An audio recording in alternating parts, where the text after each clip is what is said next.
right, guys, the countdown's going. It's going. We're live on all.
Hello, everyone, and welcome from wherever you are.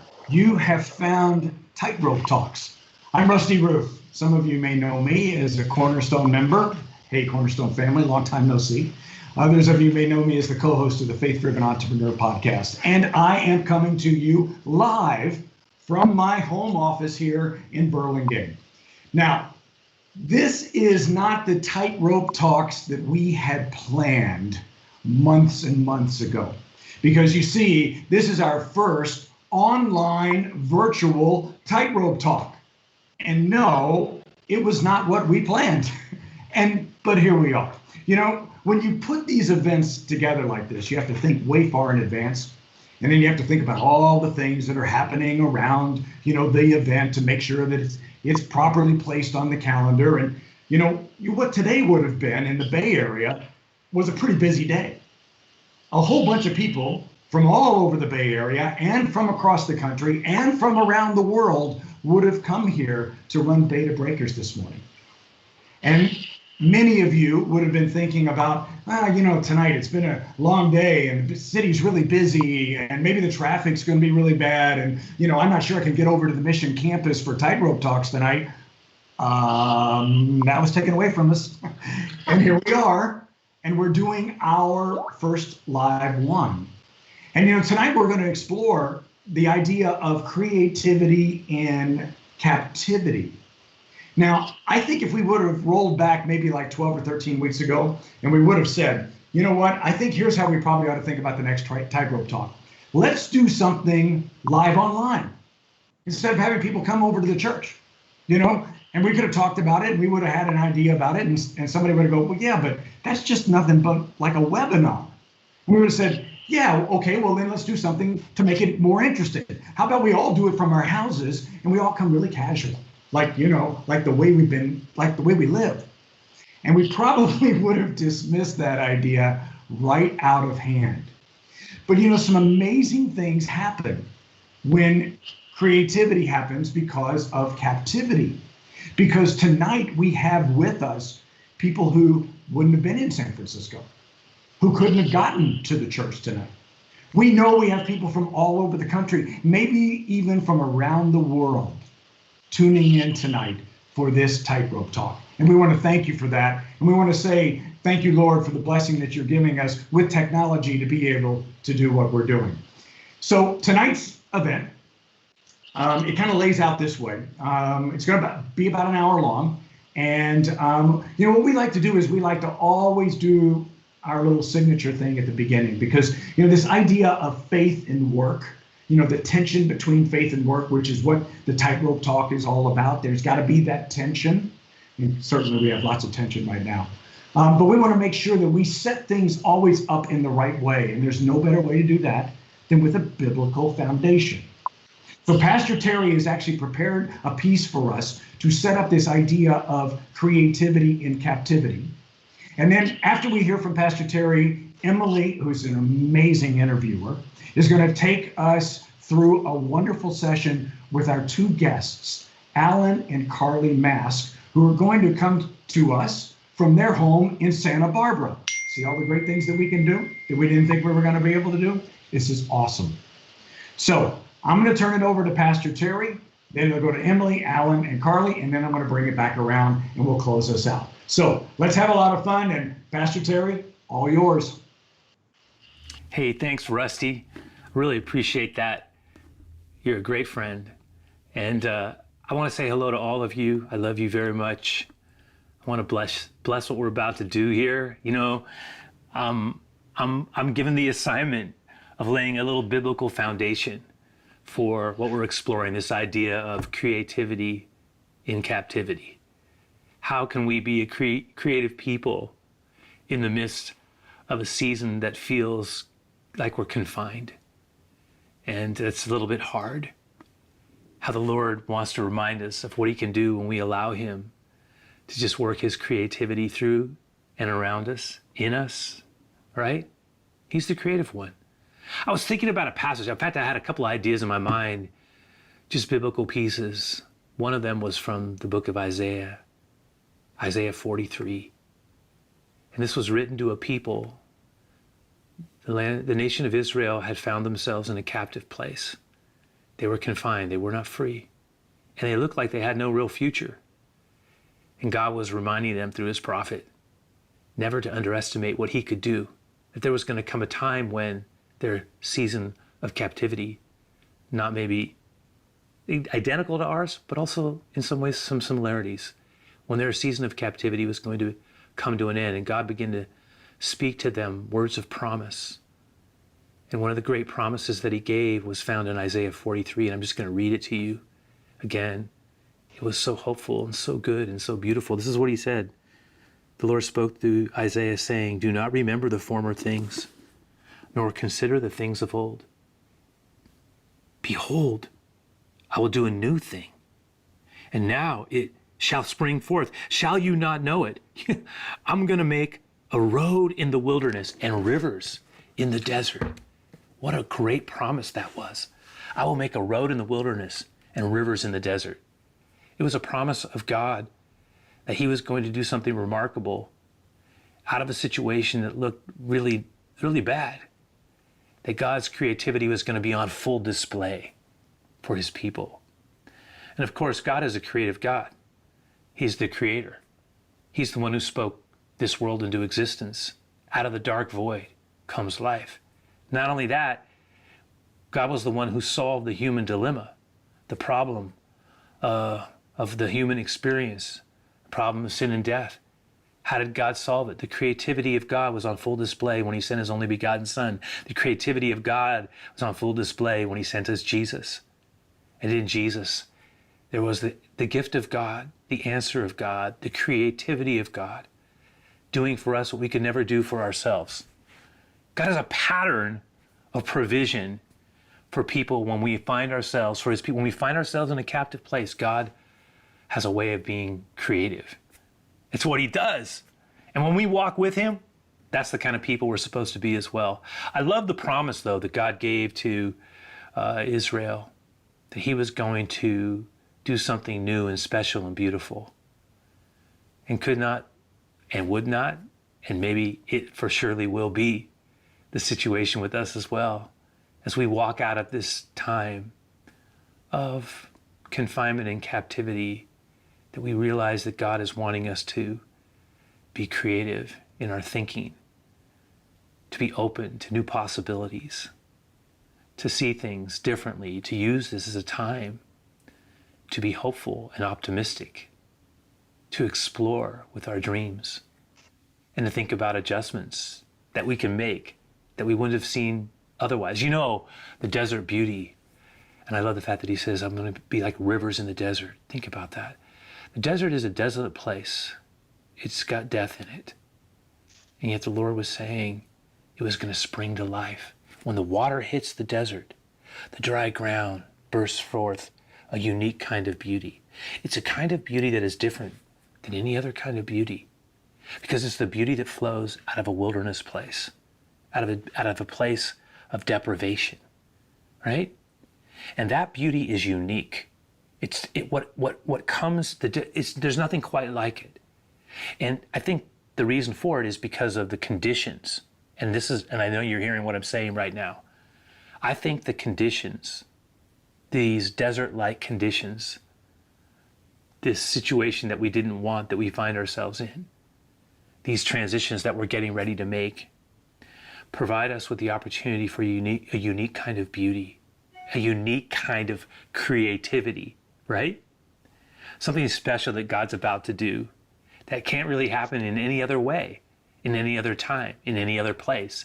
Because it takes a unique situation for God to display his creativity in the beautiful manner that he can when the situation is right. And we're in one of those times right now. The uniqueness of the time creates the possibility for a beauty that is different and a creativity that is unique. Keep that in our minds, right? So one of the things we want to resist is being defined in fear. Instead, we want to, again, walk light.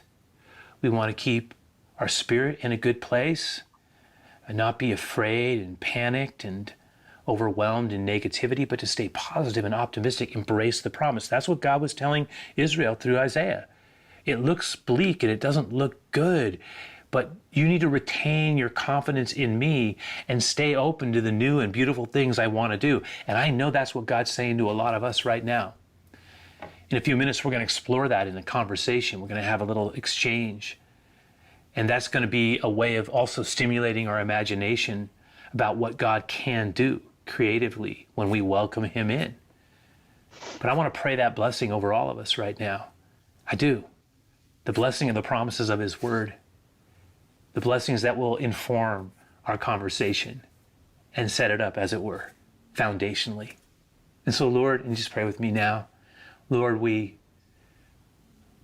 not going to say that we really wanted the situation we find ourselves in. It wasn't what we were looking for nor desired, but we thank you that in the midst of it, there comes an opportunity unlike any other.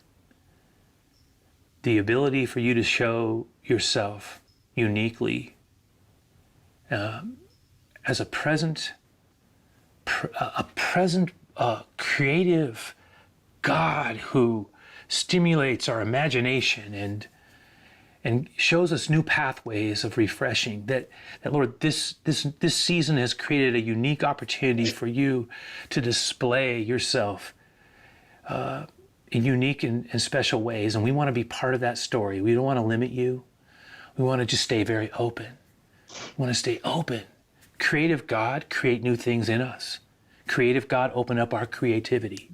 Creative God, keep us from being locked in to ways of thinking that limit what you can do. We open ourselves up.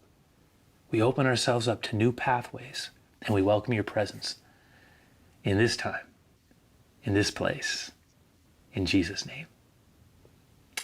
All right, Emily, back to you. Thanks, PT. And welcome again to everyone joining us live. I'm Emily, for those I don't know, and I'm part of the team here at Cornerstone. So PT just laid a really great biblical framework for our tonight's theme of creativity and captivity. And in the rest of our time together, I want to do a couple of things. First, I just want to riff off what PT shared and connect it to our interview that we're going to share with Alan and Carly. And then second, I'll invite in Alan and Carly and then dive into about a 40-minute conversation with them about how they use their creativity for God's glory. So first, unpacking tonight's theme a little bit. There's a couple points from PT's message that I just want us to keep in the back of our minds as we engage in tonight. First, as we have this conversation with Alan and Carly, I want to remind us all that every single person tuning in tonight is creative. And some of us identify as creatives. Maybe we're artists or designers, or we work in an industry that's known for being creative. And there are some of us who don't think we have a creative bone in our bodies. But we know that we're creative because, number one, God is creative and he made us in his image. And number two, God created the world, but he intentionally left much of it undeveloped and uncultivated for us to co-create and co-cultivate with him. So that's just one encouragement and lens that I want us to remember as we listen to Alan and Carly and think about practical ways that this talk applies to us. So a second lens to keep in mind is this idea of creativity in captivity. So knowing the Lord's creativity is in us, what do we do with it? And what I want us all to take away from tonight is that we all have a really special opportunity today, while we're captive at home, to creatively point people to the Lord. So as PT shared, God has a track record of using conditions that are desolate and dry and desert-like to actually create beauty. And he doesn't ignore those conditions or create despite them, but he actually uses them as kind of an ingredient to create a beauty that couldn't have existed in normal conditions. And so the key purpose of tonight is to think about how we can, rather than give in to fear and anxiety in feeling captive and confined, how can we use our captivity and our constraints to create beauty? We want our reaction to this crisis to be so different that our creativity and our hope actually points people to Jesus. So with those thoughts in mind, let's go ahead and invite in Carly and Alan. Hey guys, welcome. So fun to have you here.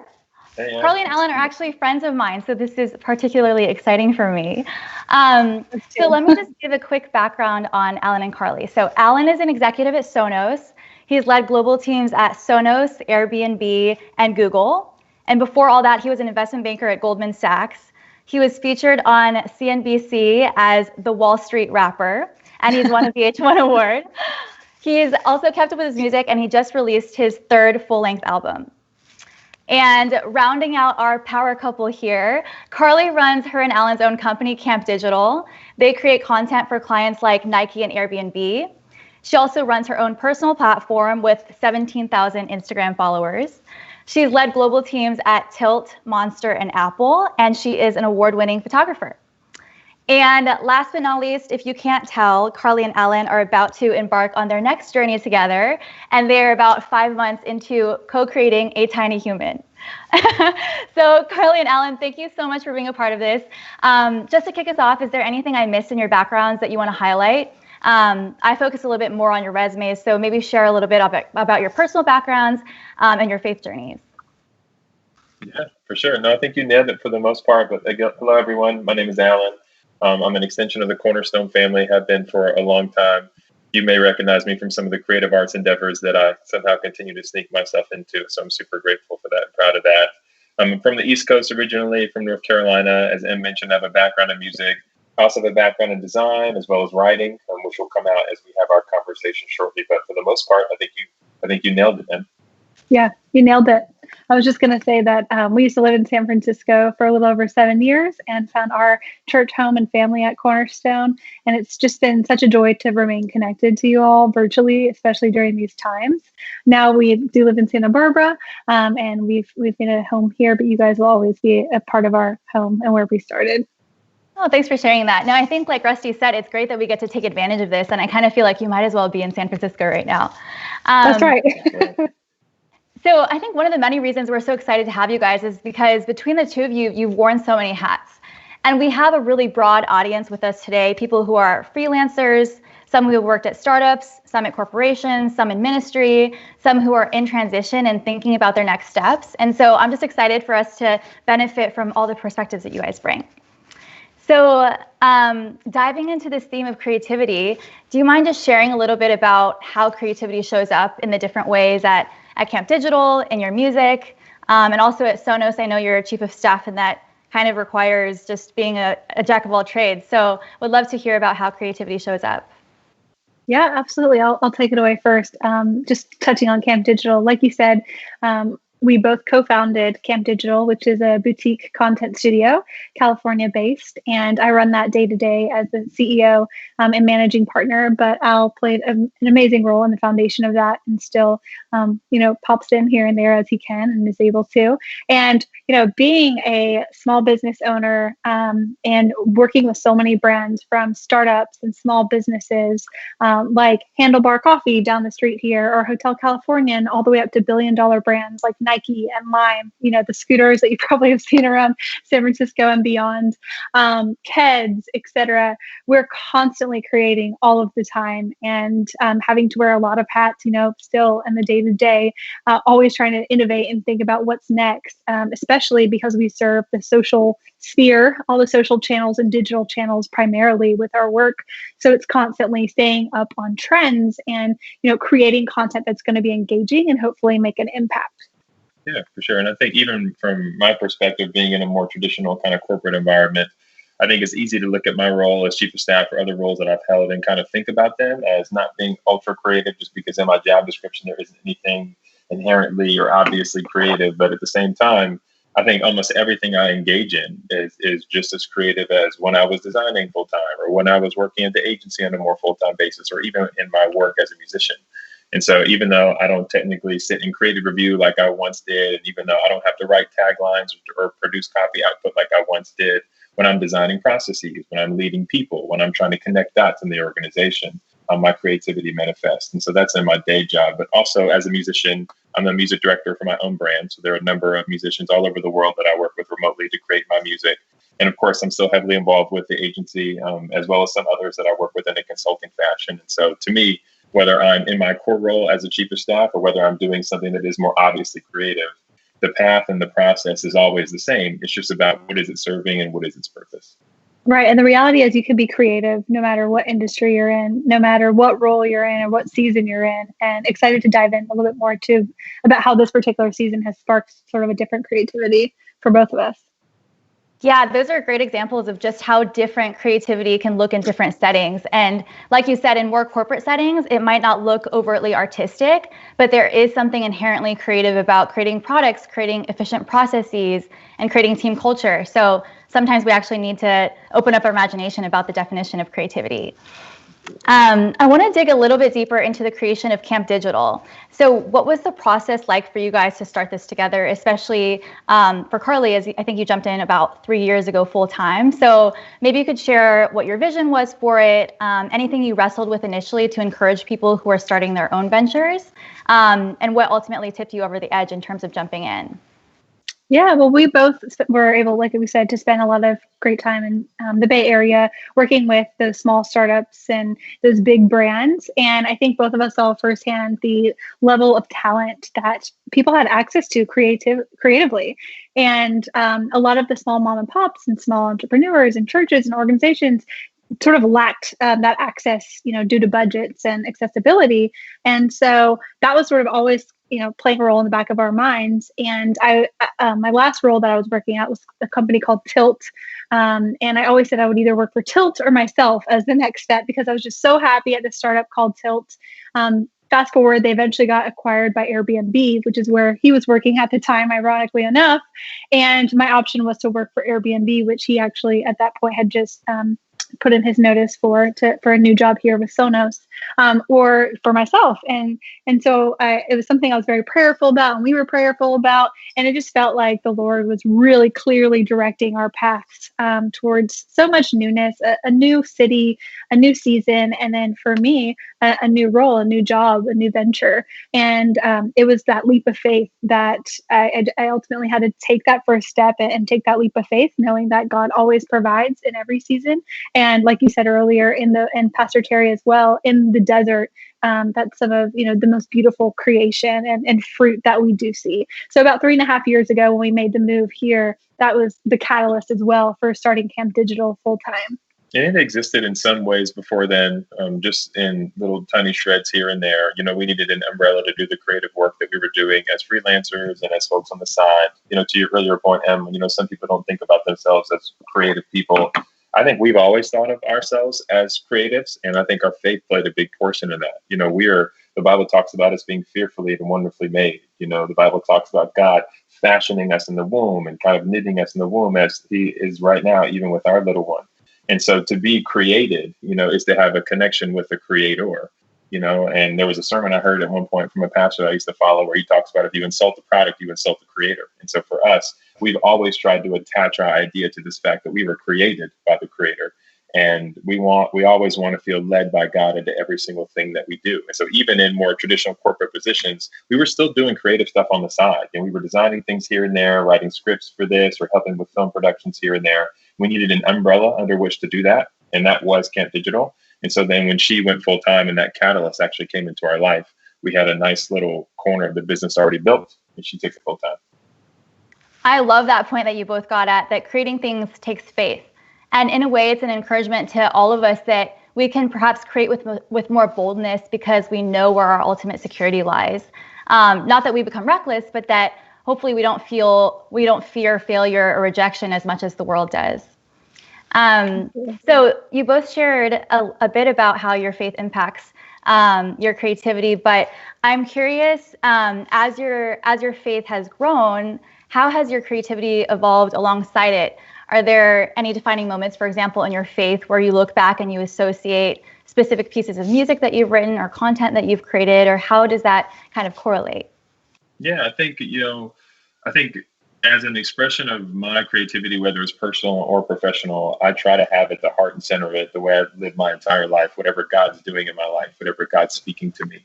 And so there isn't anything that I will produce or that I will yield for the world that is a creative act that I, in some way, shape, or form, am not trying to connect back to what God is saying to me or doing to me.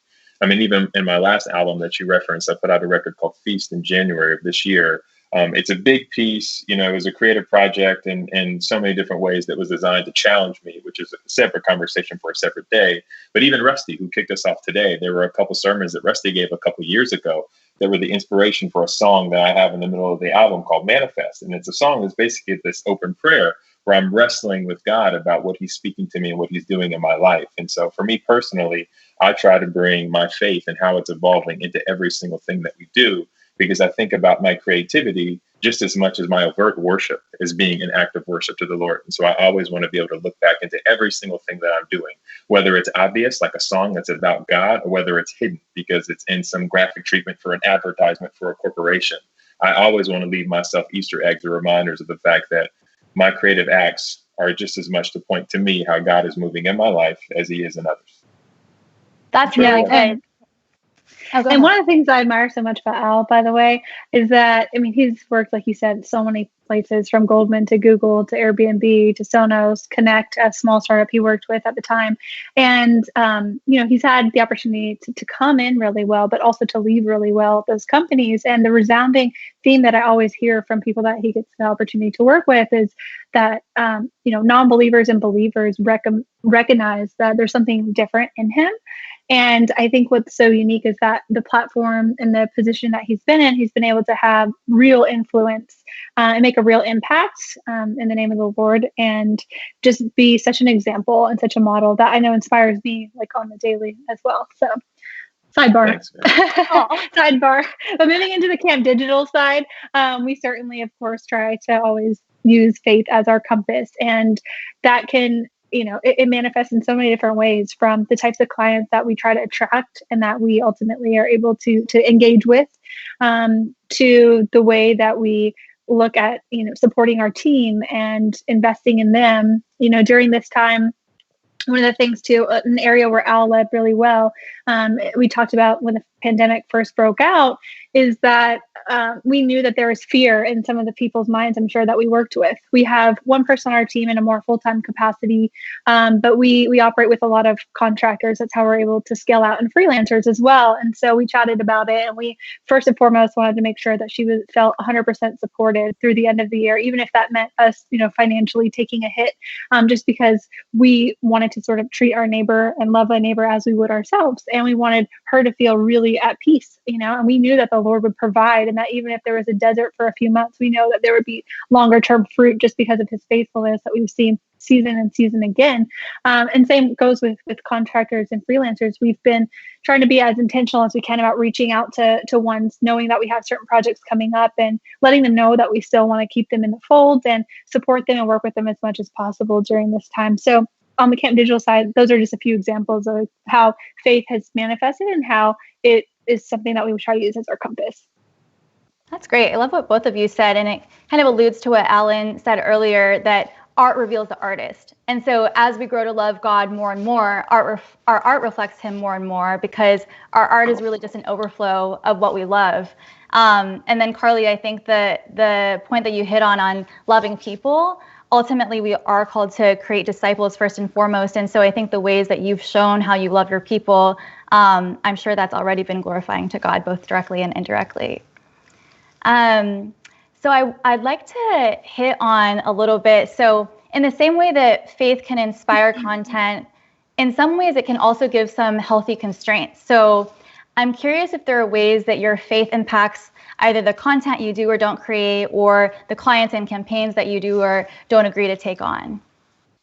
Yeah, absolutely. I mean, I think it does in every way, again, because I think what we strive to do, or what we try to be as prayerful about as possible, is just making sure that God is at the center of our lives in everything we do. I mean, even before our connection with each other, God is above our relationship with each other. He's above our marriage. And we want that to be consistent in the workplace as much as it is in our home or in our personal lives. And I think on the personal content side, absolutely. And so one of the things about my music, especially as a hip hop artist, hip hop is a music that's known for very colorful language, I'll say. And I think as a Christian, as somebody that tries to live out my faith, and as somebody who is very much familiar with the fact that, from the abundance of the heart, the mouth speaks, I'm really pushed and feel really convicted personally in my music to make sure that it's all clean, to make sure that I'm promoting messages and I'm able to still tell stories that are very real, very visceral, that require my vulnerability, but be able to present them in a way that a child can hear, or is not going to be a trigger for someone else, or is not going to put somebody else in a bad thought place or take them down some path. And that can be tough, right? But as a constraint, it's actually so powerful, because it reminds me of this entire language that we have.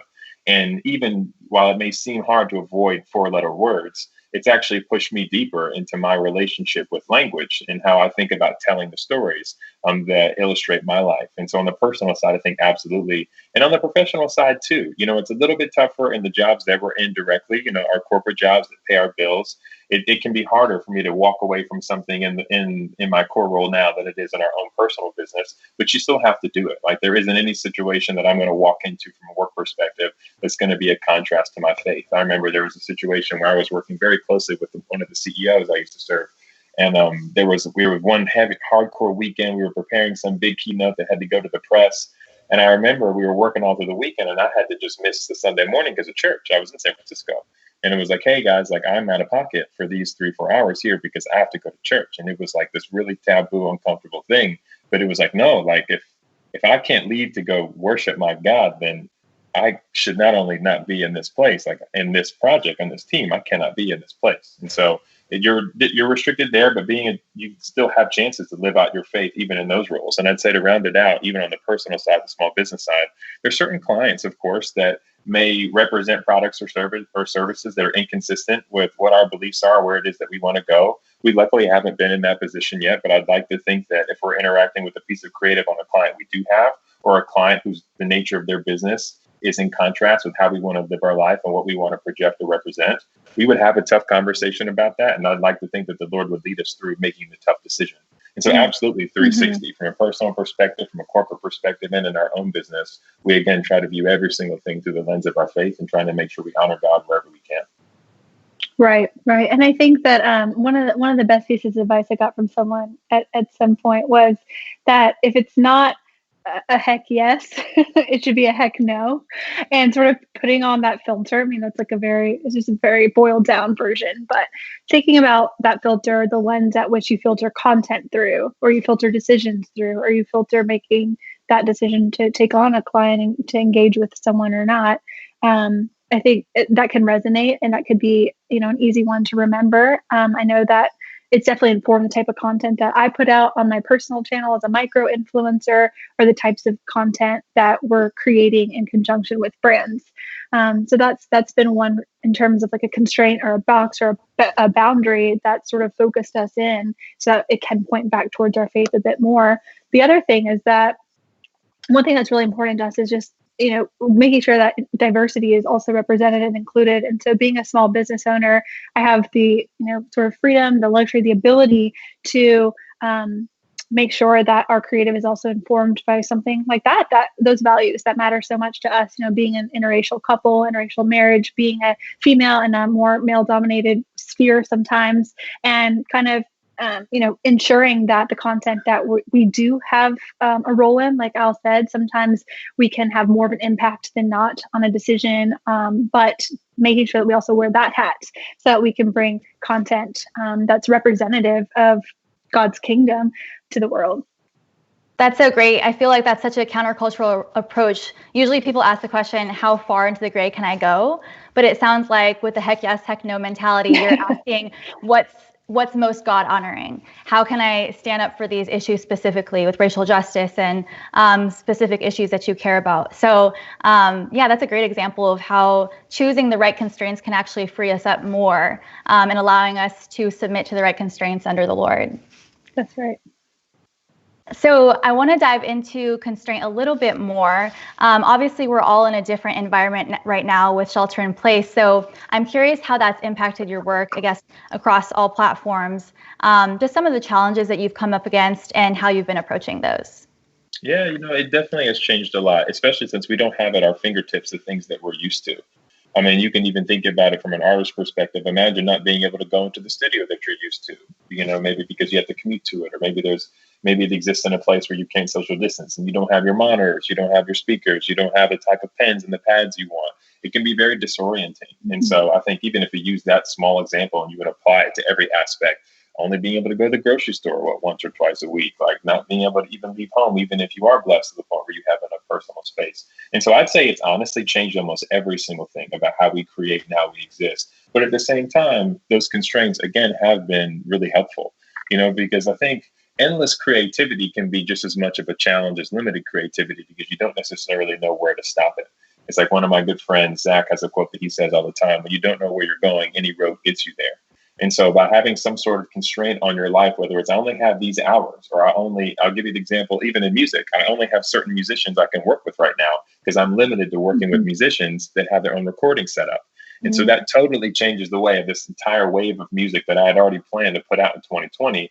I can't go work with this vocalist, or I can't go work with this keyboard player if they're reliant on a space that's not theirs. And so it limits the list of artists that I can work with, which means that I have to actually write differently in order to fit those artist styles so that we can create what we had planned to well before this was even a thing.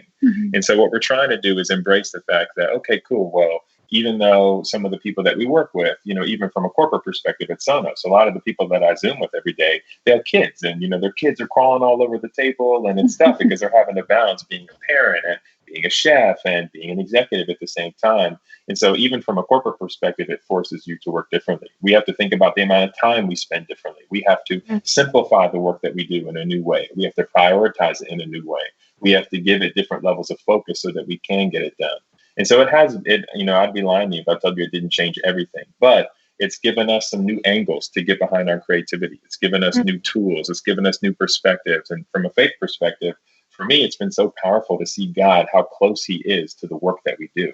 When you're in these places, like the bedroom that I pray in first thing in the morning is the bedroom where I actually do a lot of work now. And so it's interesting to think about how when all the dust clears, you see that God was there with you all along, the same way he was when I was in the office as much as he is when I'm in my home studio.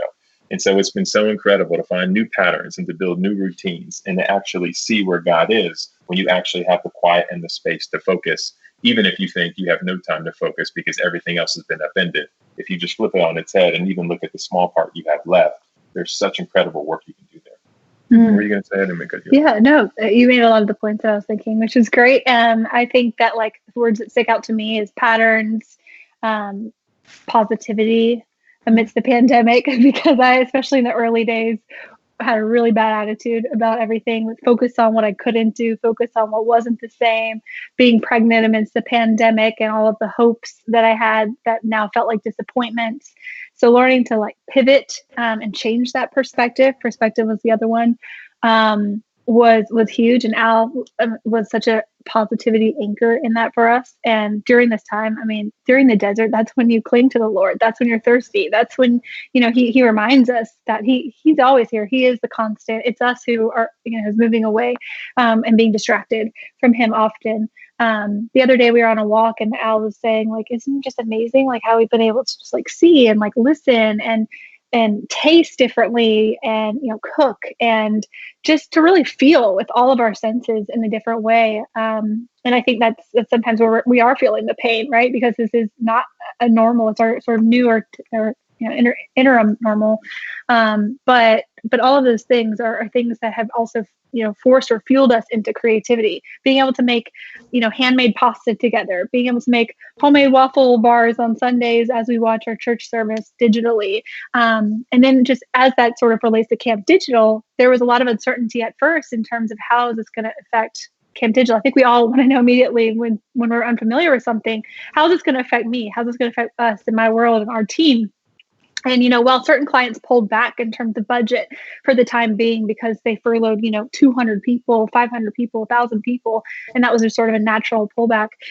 We've been so abundantly blessed by the number of new inquiries and new business. And this time has shown, for our business in the landscape of Camp Digital, the importance to people of social and digital. And I think people are realizing more than ever before that it's so important to invest in those channels for their own brand or business or organization, because this is how we're connecting. So that's been exciting because it's allowed us to be creative with new types of brands and businesses, and also think about just our services, our offerings, and our products so that we can serve those people well. Yeah, there's so many things that we'd gotten used to doing and ways of thinking, but the new constraints actually help us come back to basics, like you guys said. And I like the augmented senses that you talked about. When you lose your sense of sight, then your sense of smell actually becomes, more augmented, so that you can still experience the world in just as colorful of a way. And in a lot of ways, that's happening now. And I think it's forced us to get creative about building systems that are nimble and adaptable, because we don't know exactly what's going to happen from here. And so we realize we just need to be more adjustable in our models. That's right. Yeah. the people that have been the most successful, I feel like, that I've been connecting with and following are the ones that are, pushing the limits, thinking outside of the box, pivoting, doing something they never thought they were going to do. An event planner who should have been in Tahiti this weekend, who's, creating homemade popsicles with her kiddos and going around Santa Barbara and dropping them off in a Volkswagen Beetle just to, stay creative and to stay connected. So I love what you said there about when something is removed, it sort of forces us to fuel that into a different direction. And I think we should embrace it too. And I think as people of faith, we have a greater ability to do that because we know that God's in it. We know that God is present. I mean, everything could dry up and we know that God would still be sovereign and that he would still love us. And so I think if anything, we should think about this time of constraint as being inspiring for our creativity, only because it gives us new opportunities to apply it, to apply it, new ways to work with it. This is a chance for us to actually find mastery in our craft because we're required to do things that we don't have access to resources that we're used to or that someone else would require in order to get the job done. It's like I am always so fascinated in people that cross-pollinate their careers, especially as somebody that is a bit more athletic, when it comes to being in business, because I've done so many roles. Like the chefs I admire the most are the ones that can come into an empty kitchen and make you the best meal of your life, not the chefs that can come in and take the best food that you have and make you something. You expect that, right? It's like you don't actually tap into that sense of awe and wonder until you see somebody do something they shouldn't be able to do based on what they have. And I think we all have a challenge right now, especially being so close to God, inviting the Lord in and saying, hey, God, how can I make this work, the way that I made that work? Because ultimately, if we're in service to you, you're going to see us through. You're going to set us up for success. We'll go with the strength we have. Right. And the other thing on top of that is that we don't know how long these days will last. I mean, the days feel like months and the months feel like years sometimes, I think, amidst this pandemic. But as much as we're wishing this time away, this beautiful gift of extra quality time that we have, people are connecting with family in a different way. People are connecting with the Lord in a different way. People are painting and cooking and doing all these things. As soon as we wish them all away, I wonder what we wish we would have done, if we look back on this time. And so it's such a sacred time if we can look at it for what it is and just really cherish it. Yeah. Our response to adversity can be such a big testament to our faith.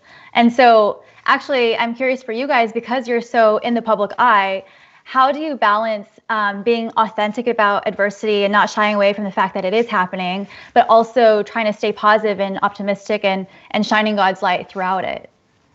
Yeah, man, I think there are two things that come to mind for me. The first thing is you don't explain it away. It's like, even Jesus wept, right? And, and it's like we know that tears and struggling and strife are a big part of how God comes to us, how he works through us, how he uses us, how he advances and grows us. And so I think the first thing is you don't try to wish it away. You don't try to explain it away as being something that's not actually happening, because it is. And it's okay for us to understand that. It's okay for us to sit in it. But the difference is, which leads me to my second point, is that we don't, despair. We don't fall without a sense of hope. And so I'd say the other piece would be making sure that we remind folks of what gives us that peace. And so I think the first thing you have to do is understand, how can you live in this environment, exist within it, understand it, grow through it. And I think most importantly, when people try to understand how you're weathering the storm different than someone else, I think we're called and given an opportunity to talk to people about the faith in us, about Jesus in us, about what Christ is doing in us, and how that calls us to respond to these situations in a different way. And so I actually think we're blessed with a bigger platform than we usually have to share our faith, because it's a chance for us to actually look these challenges in the eye that a lot of people may not be able to. And it's a chance for us to tell the whole world around us of why we can do that because of our hope in God. Right. And I do think, like, to whom much is given, much is required as well. And we both know that all of the gifts and provisions and opportunities we have come from the Lord. And so being able to honor him through those, is a responsibility as well. And so for me, what that looks like in terms of Camp Digital and being a micro influencer, it lends itself into that platform of which, how do I speak about where my motivation comes from, where our faith comes from, and why, through things like, as seamless or as simple as like an Instagram post or Instagram story may sound. One example is we had a miscarriage a little while ago, and just being really convicted to share that vulnerably on the platform, but also sharing that our hope lies in the Lord, and that we know that he is a provider and all things happen, for a reason. And so I think that one of my friends about 2 years ago said, you have such a vast platform. What are you going to do with it? Or, how does that make you feel? And what kind of responsibility comes along with that? And she's exactly right in that, that there is a big responsibility there and also an opportunity for us to share. Yeah, and I think it's important too. Like you have to invite God into it because you didn't share that one post just because you felt sharing. You felt called to it. And so I think it's important to remember that the gift of creativity that we have comes from the Lord, and the Lord should lead in that, right? Mm-hmm. It's like I think about John the Baptist. Lord, like Lord, can I decrease so that you can increase? And so I think making sure to have that like at the front of everything we do is so important. And to tie back to something that PT said originally in the scripture that he used to kick this off, it's like God will make a road in the wilderness. He'll make a river in the desert. Well, like we're in the wilderness, we're in the desert. We can look it in the face and we know that God is going to make that road, that he's going to make that river. And so we tell people about why we can stand into that peace. That's right. That's right. Yeah, we've been through, so many ups and downs as so many other people have in life. And I think it's a real honor when people do ask us, like, how are you able to, remain so confident or so calm amidst this storm, and being able to give them, our answers, our stories, our testimonies, and to be able to share that with them is such an honor. Yeah. Thank you so much for both sharing. And Carly, that example, I feel like it's just a perfect example of what PT was talking about, which is taking something that's really devastating and not shying away from the fact that it is, but actually creating beauty out of it. And I imagine what you created out of that was community, and for other women to feel more connected and like they aren't alone in what they're facing. And I agree. I think your vulnerability really shows that because of your faith, you're able to face that with true peace. And I think it also goes back to what PT said. If the darkest event in human history could be used for God's glory and our good, then so can all the adversities that we go through.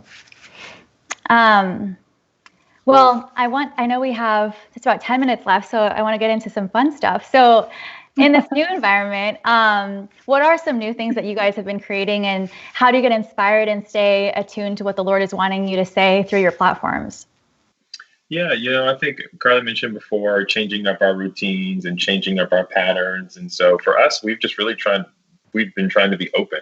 It's like, hey, God, how can you sharpen something in us, whether it's a sense, whether it is a skill, whether it's a tool. And so we've gotten a chance to cook a lot, using food as a totally different canvas than we're used to. We've gotten a chance to support each other in our personal endeavors. Like I'm not always around to shoot something for her. And she's not always around to shoot something for me. And so even getting a chance or to reference something musically that I'm doing.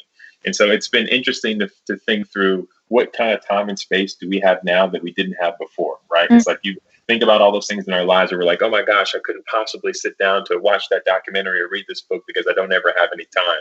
It's almost been an interesting time to come into a season of accountability with God, even on the personal fun stuff he's doing in our lives, to say, all right, Lord, what are the things that I say I never have time to do? Maybe that you've been trying to get my attention on that I can actually walk into, whether it's something super serious like time in the Word, or super serious like working more of my faith into my content, or whether it's something as trivial as let's make our own pasta time instead of buying store-bought pasta or something else. And so we're just trying to figure out where can we invite the Lord into new places and what new routines and patterns. Yeah, there's always that list of things, like you said, that I would do this if or when, right? And now's the time. It's like if we're not going to do it now, we may never do it, right? And so on the Camp Digital side, it's given us the opportunity to refine a lot of processes, flows, systems, and think creatively too. Like I said before, about the new types of clients that we can work with, which is really exciting pivot. Yeah, I think right now the lines of work and home are blurred for everybody. Carly, you've been living it for a few years, but it does require an intentionality in when am I working, when am I resting, when am I spending time with the family? And so how do you guys think about just finding time for it all and making time for it all and balancing it? So hustling to get everything done because you do have so many hats that you wear, and also trusting in the Lord to know that he's the one who brings about fruit. Yeah, I mean, it's hard, and you never really know if you're doing it right. But I think we have to keep a short list of priorities. And I think we have to stay as close to God as possible and as close to the Word as possible, and then just take it day at a time. It's like one of the things I've been going through is just these different theological like understandings or interpretations of the Lord's Prayer. And here there's that one piece where it talks about give us this day our daily bread. And it talks about how God gives you the strength for today, and God is in tomorrow. you know? And so even in terms of stepping back and realizing, hey, there's sometimes I'm going to prioritize things wrong. There's sometimes where I'm going to give the wrong amount of energy to the wrong thing. But at the same time, if I stay as close as I can to the Lord, and if I remember that he's woken me up today, which is a gift, he's given me the strength for today, which is a gift, and he'll do the same thing for tomorrow, which he's already working on, it's going to be fine. And so it's just slowed us down, required us to shorten the list of things that are really and truly important to prioritize and get done, and then just rely on God to take us through the rest, knowing that he's faithful, that he's sovereign. And even if we go left, when he wants us to go right, he'll find a way to get us to take a couple more lefts until it's right. Yeah, definitely protecting time with the Lord, starting each day with gratitude and closing each day with gratitude, protecting time with each other as well. So because I always am working from home, like you said, and because he now is too, it's like carving out the time that's just protected and unplugged. That's a big challenge for us because we are so plugged in too. So those would be a couple additional pieces. Those are big ones. Well, I think we've got time for a closing question. So as we think about how we can use these hard times to point people to the Lord, what's one practical tip that you want us to take away? And I'll also just open it up to you guys if you have any closing thoughts that you want to share to encourage everyone listening in today. I think one thing I'd say, and you may even agree with this one too, is the fact that a tip I would give is that you have to think about your life as a ministry. You know, I've been somebody that has been really passionate about doing the Lord's work, and I hope and pray I've done that well, and that continues to be the case. But I think for me, just knowing that, you know, what God can do with my life is a platform. It's like you mentioned earlier, there's this old propaganda Humble Beast t-shirt I have that says, you know, I'm not the artist, I'm the canvas. And so I think one tip I'd give to everyone is to remember that God flows through you, that you are fearfully and wonderfully made, intentionally made, and that the Creator made you and his creativity is in you. You know, don't rely on other people to tell you that you are creative. Don't rely on your LinkedIn and your job description to imply that you do creative things. You are creative because you were created. And so I say, just remember that your life is a ministry and everything that you have an extension of what God gave you. And that helps make the rest of it go down because it isn't about what anyone else thinks. It's about what you do with what he's given you in your ministry, which is your life. That's right. And then the piece I would say is to create before you consume. I think that a lot of times when we consume and we're bombarded with notifications and scrolling on Instagram and social media, then that can really inhibit our creativity and what the Lord is trying to speak to us and the way that he's trying to use our canvases. So if you can come from a place of creation before consumption, I find that can be very energizing and directing. I think, what both of you said reminds me of the parable of the talents. It's like you said, creativity is a gift, it's a talent, and God calls us to use that wisely, to steward it wisely, and to multiply it. It's not looking at somebody and saying, oh, why do they have 5 and I have 2? It's just saying, what has the Lord given me, and how can I multiply that for his glory? Yes, preach him. Preach him. Preach. I don't know. Everything you guys say is like, it's like a rap song or it's like a sermon. It's like a rap song. Well, I could talk to you guys all night, but I want to be respectful of your and everyone's time. So thank you so much for sharing your insights. I think you've given us so much to chew on, and you're really living out what we're talking about here. So I'm just so grateful that you were able to join us, and I wish we could give you some virtual applause. All glory to God. We're grateful to be here. Sending virtual hugs. All right. Well, with that, why don't we invite Rusty back in to share some closing thoughts? Thanks, Em. Emily, you're awesome. And Alan and Carly, you're awesome too. I mean, what a fantastic session that was for us. And, we're all being told to keep our masks with us.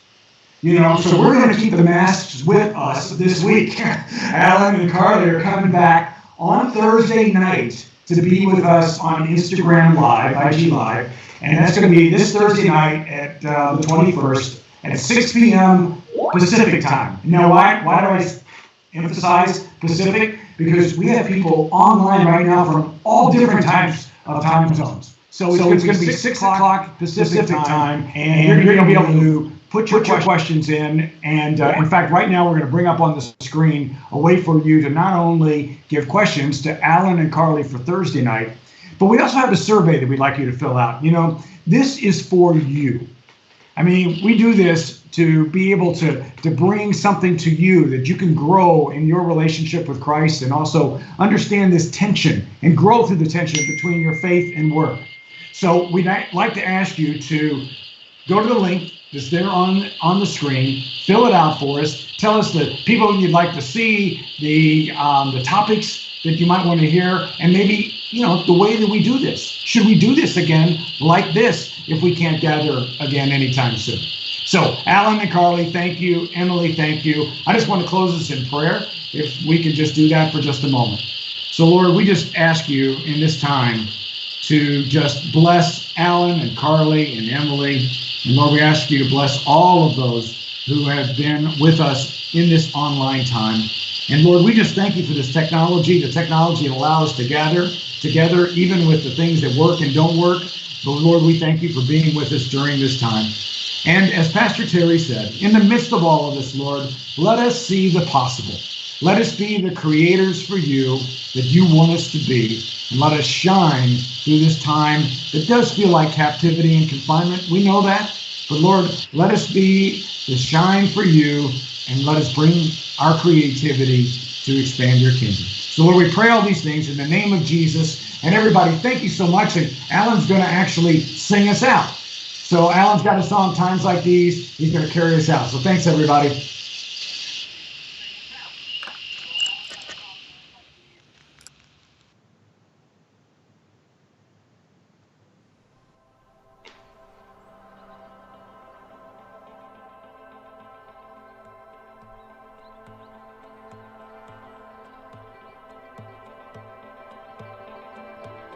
Open Scene, December 2019. The eve of a new decade as we know it, the world as we knew it, anxiously yet hopefully marches into not just a new year, but the new year, 2020. And while we'd in more ways than one been here before, though we're all too familiar with the annual recaps, the Your Year in Review, the New Year, New You shout-out subtexts and sermons, the other side we'd almost routinely said we'd see you on looks quite different than quite literally everyone had imagined. Yet here we are, many frames into the first reel of our roaring 20s, over 3 months into unexpected enemy territory fraught with disaster, disorientation, and disease. What is this coronavirus, the mother of COVID-19? What do you mean, global pandemic? No, I don't understand why I can't leave, you're not allowed in, or most importantly, why this is happening to us. If you've never felt trapped, if you've never been vulnerable, isolated, or incapacitated, the odds favor the possibility that you do now. But if you've ever known the steadfast, unchanging faithfulness of the almighty, omnipotent God, the sacrificial, undying, redeeming love of Jesus Christ, or the comforting grip and wellspring of hopeful energy from the Holy Spirit, then you also know all is well. You see, we as a Christian people, believers due north to the narrow gate, disciples, apostles, saints, and servants of our Father in heaven, are called to contrast in times like these. Though we mourn, though we grieve, we do so with hope. Though we're scared, though we're scarred, we do not despair. It's times like these where the notes in the margins remind us that faith is a lens, not a lever. That fear may find a seat, but it can't drive. Jesus, take the wheel and remind me more than ever that deliverance does not always mean exemption. That the battle is yours and victory awaits, that you came, saw, and conquered the grave. It's times like these we'd be wise to trade the red flags of our societies for the red letters of our scriptures, like the words of Jesus in the Gospel of John. I have said these things to you, that in me you may have peace. In the world you will have tribulation, but take heart, I have overcome the world. So while Easter may seem a little different this year, its promise remains whole. The resurrection of our hero is at the heartbeat of our faith. God is who he says he is, and he's with us now as we prepare our hearts for worship, celebration, and thanksgiving. Acts and emotions that may seem misplaced in our current context, but are commonplace in our eternal perspective. May the Son of God rise and chase the darkness from all corners of our hearts as we make room for the peace that is our perspective. through the storm.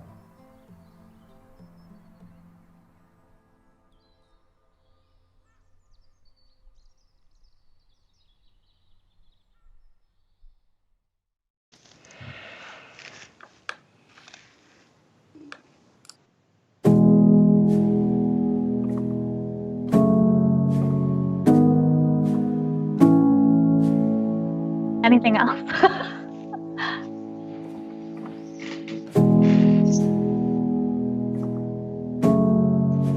You guys did it. Amazing.